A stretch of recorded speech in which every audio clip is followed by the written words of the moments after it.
Right, ఇక ప్రేక్షకుల అభిరుచికి అనుగుణంగా ఈటీవీ నెట్వర్క్స్ ను ఎప్పటికప్పుడు రామోజీరావు విస్తరించుకుంటూ వెళ్లారు. ETV plus, ETV cinema, ETV అభిరుచి, ఈటీవీ స్పిరిచువల్ ఛానల్స్ ప్రేక్షకులను రకరకాలుగా కార్యక్రమాలతో అలరిస్తున్నారు. ఇక భవిష్యత్తుకు ముందే పసిగట్టే రామోజీరావు తెలుగునాట అతిపెద్ద డిజిటల్ మీడియా విభాగాన్ని సృష్టించారు. అదే ఈటీవీ భారత్. 13 భాషల్లో వార్తలు అందిస్తూ అతిపెద్ద డిజిటల్ ప్లాట్ఫామ్గా ఈటీవీ భారత్ అరచేతిలో సమాచారం అందించే అస్త్రంగా మారింది.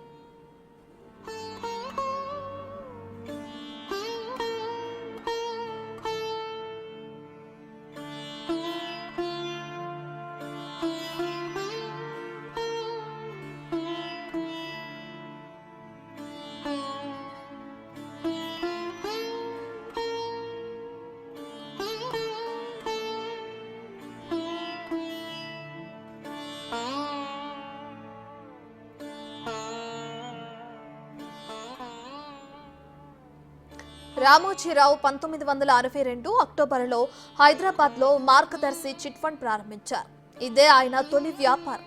అలాగే 1965లో కిరణ్ యాడ్స్ అన్న అడ్వర్టైజ్మెంట్ ఏజెన్సీ ప్రారంభించారు.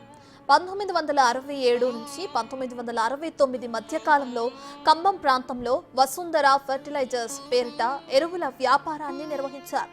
1969లో రామోజీరావు ప్రారంభించిన మొట్టమొదటి పత్రికగా వ్యవసాయ సమాచారంతో సాగే అన్నదాత ప్రారంభించారు.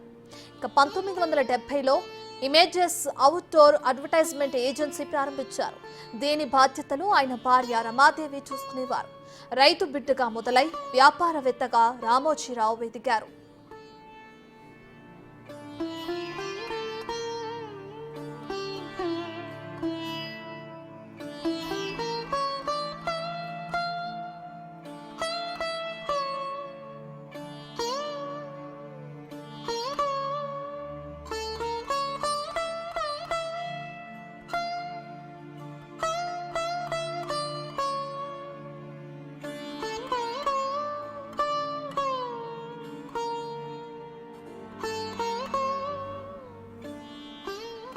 రామోజీరావు అస్తమయంపై పలువురు ప్రముఖులు దిగ్భ్రాంతి వ్యక్తం చేశారు.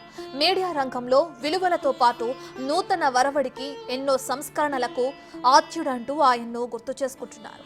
మీడియా రంగానికి, తెలుగు రాష్ట్రాలకు ఆయన మరణం తీరని లోటంటున్నారు. తెలుగు భాషకు ఆయన చేసిన సేవలు మరువలేనివి అని కొనియాడారు.